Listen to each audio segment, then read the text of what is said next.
சொல்கிறாங்க இல்லையா, இப்போ எனக்கு வயசாகிடுச்சு, பசங்களாம் பெருசாகிட்டாங்க, இப்போ எனக்கு ஒரு துணை தேவை, யார்கிட்ட சொல்ல முடியும்? அப்போ தாய் தப்பெல்லாம் கூட பரலோகத்துக்கு போயிடுவாங்க.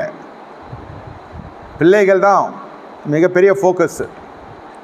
இது தேவைகளுக்காக ஒருத்தர் தேடிக்கொள்கிறவங்களும் இருக்கிறாங்க, எல்லாம் நிவர்த்தியாக இருக்கிற எல்லாம் நிரம்பி வழிக்கிறவங்களும் ஒரு தேவை என்றால், இந்த தேவைக்கு சரீர தேவை மட்டும் இல்லை, எனக்கு ஒரு கம்பேனியன் வேணும், ஒரு துணை வேணும்.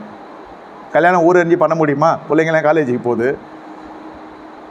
கள்ள வழியில் போவதுக்கு காரணம் என்ன? நடுவாந்திரையில் உங்கள் வீட்டில் இப்படிப்பட்ட துணையில் இருப்பதுக்கான காரணம் என்ன? உன் வாழ்க்கையில் சாபத்தை முறிக்கவில்லை, திருமண சாபம். ஏன் அம்மாவே வீட்டில் போய் திருமணம் பண்ணினா? அப்படி பண்ணவங்களாம் நல்லா இருக்காங்க, கிறிஸ்துக்குள்ளே ஜீவனோடு இருக்க முடியாது. இப்படி குறுக்கு வழியில் போகிறவங்க எல்லாம் நல்லா இருக்காங்க, ஆனால் ஒன்று, வாழ வயதில் பிள்ளைங்க செத்து போயிடுவாங்க. அங்கிள் தாவீதே இதுக்கு எடுத்துக்காட்டு. எத்தனை பிள்ளைங்க எழுந்தார் தாவீது? அது கர்த்தரே அடிச்சார் ஃபஸ்ட்டு. அந்த பத்சேபாளுக்கு இவருக்கும் பிறந்த குழந்தைய கேவலமாக இருந்தது, 7 நாள் உபவாசம். சரி, அப்புறம் அவரே மனம் திரும்பி வந்துட்டார். அப்புறம் அம்மோன், அப்சலோம், பாருங்க, இதெல்லாம் வாழ வயதுக்கு சமானம் பிள்ளைகளை இறந்துட்டார். அது மட்டும் இல்லாமல் பிள்ளைகளுக்கும் தகப்பனுக்கும் பெரிய பிரச்சனை. திருமணம், ஒரு திருமணம் சாபகரமான ஒரு திருமணம் பெற்றோருக்கும் பிள்ளைகளுக்கும் இருக்கிற நல்ல உறவு கெட்டு போயிடும். சிலதெல்லாம் பெற்றோர் எல்லாம் பிள்ளைகளை பார்த்தாலே கோவம் வந்துடும். அது வணிகமயமாக யூஸ் பண்ணுவாங்க. அவங்க கையில் கரத்தில் எந்த ஸ்ட்ரென்த் இருக்காது.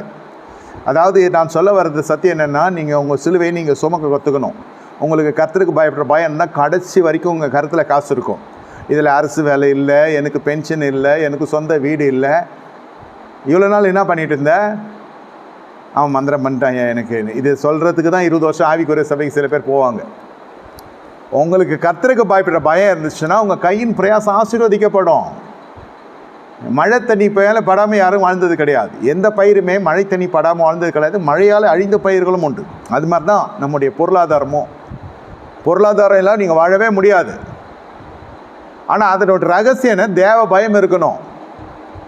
சில பேர் பொருள் ஈட்டுக்கிற வரை இருப்பாங்க. திருமணத்தில் பார்த்தீங்கன்னாக்கா தேவ பயம் இல்லாமல் துணிகரமாக நெஞ்சை நிமித்தி கொண்டு போய் இந்த மாதிரி இடத்துலலாம் சம்மந்தம் பண்ணுவாங்க. சிம்சோன் எல்லாம் சாவர வயசாயா, யோசித்து பாருங்க, யோசித்து பாருங்க. எவ்வளோ பெரிய பராக்கிரமசாலி, எவ்வளோ பெரிய அபிஷேகம் பெற்ற நியாயாதிபதி, அலங்கோலமாய் அடையாளமே தெரியாமல், ஊரு தெரியாமல். இப்போ யூடியூப்லலாம் போடுவாங்க, நீங்கள் இப்போ பாருங்கள், நான் இன்றைக்கி இந்த ஆட்டம்லாம் ஆடினவங்கலாம் இன்றைக்கி சுருங்கி ஒடுங்கி சாப்பாட்டுக்கு இல்லை, கொஞ்சம் யாராவது கொடுத்து ஹெல்ப் பண்ணுங்கன்னு அங்கே யாசகம் எடுக்கிற அளவுக்கு ஆயிடுச்சு இல்லையா?